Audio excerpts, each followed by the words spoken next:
What's up, guys? Bullfight the Foul-Handed here, bringing you the Art of the Leo 5. Here we are in Cliff Rain Standard Battle. The greens occupy the southern part of the map there. That's our spawn point. The reds are on the northern part. Now, if there is no artillery, an excellent place to go is E3. You can get right there. You can spot them as they come up the hill. You can get side shots. You can do a lot of work. Instead, I decided to choose the top of the hill with this tank, primarily because it has the second best gun depression in the game at 9 degrees. So the idea here is to head up the top of the hill and just kind of pick away at people. Just post up, fire at anything I see. Hopefully I'll fire at something out of view range, but most likely not, because this is a small board. On a small board you have to be extremely cautious, because sometimes things, sneak up on you. So I'm just trying at this point right here just to give a little direction to people. And the idea here is if you have a decent contingent there holding the G7, the F7 area there right in the middle, you can go up on top of the hill there. But at the same time you also have to have people go around the side of the cliff. If they do not go around the side of the cliff, then they just come around and they get side shots on everybody. So it's 6 of one, half dozen the other. You have to have people in every position.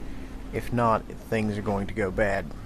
So, right here you have excellent shots at them coming up through there. Not even detected. So much bush in between me and them. Right now we're trying to put a little fire on them as they're going by. And you have to be careful with shooting these heavy tanks, because sometimes they angle so much.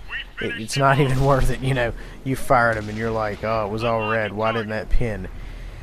Keep in mind that the system that says it when it's red or orange or yellow or whatever is just a guideline. It's it's not hard and it's not hard and fast. It's just a guideline. So you have to be very careful not to base everything off of that. But from this position we're doing kind of well. And like I said earlier, you can go up top if you wish, or you can stay in this position. I think my original intention on this board was to go up top. I'm not really one of those guys who can actually make that work. I think that's why I changed my mind. I would much rather just sit in cover and pull out and take some shots. I've never been able to make the top of that hill work, mainly because by the time you tip over to take a shot, somebody spots you, they elevate, and then boom, they hit you. And I do not enjoy getting shot. And this is an excellent area to work right here. You can work this back and forth. If you're in a 140, you can actually back up to where you have cover there and even get hull down. So getting a little overzealous there.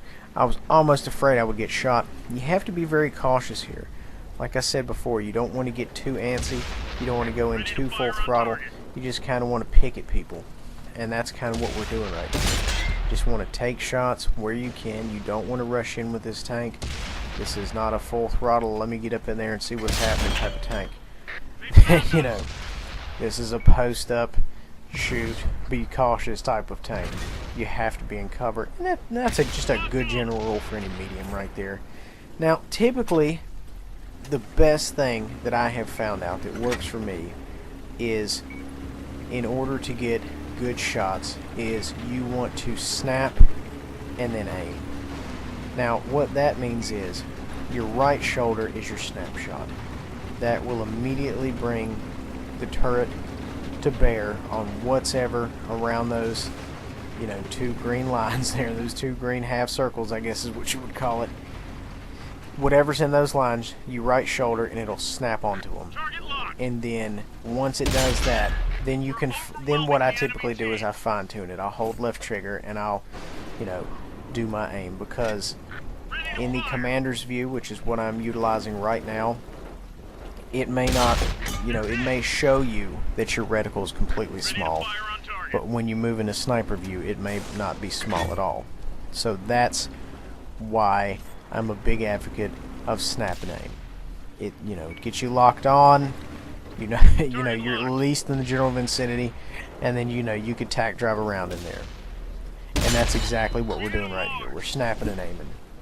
And so far the battle is going just wonderful for us. Lost one tank, just absolutely putting the reds to the sword there. and it's working out perfect for us. And you know, that's because I'm using this tank as it was designed, as a sniper flanker support, not a frontline tank. When I do the you know, art of the other tanks, you know, the 140, the 62, the E50, those are frontline tanks. You know, medium tanks typically aren't your frontline. You can, however, do frontline with some of them. I don't recommend it. I'm not one of those people who can pull that off, but you know what? Whenever I get to those videos, we'll see what we can do. Now, just keep in mind, if you guys have any questions about anything in specific, just please comment below, let me know. I will answer them as promptly as possible. I'm going to try to answer everybody's questions. You know, if they have any, you know, serious inquiries on anything, you know, this tank. It took a little bit of a learning curve for me. It was very different than anything I've ever ran, just because of, you know, the speed, mobility, and gun. It's just completely different, but better. Guys, that's all I have for you today. Thank you for watching the Art of the Leo 4. Please remember to subscribe, share, and like.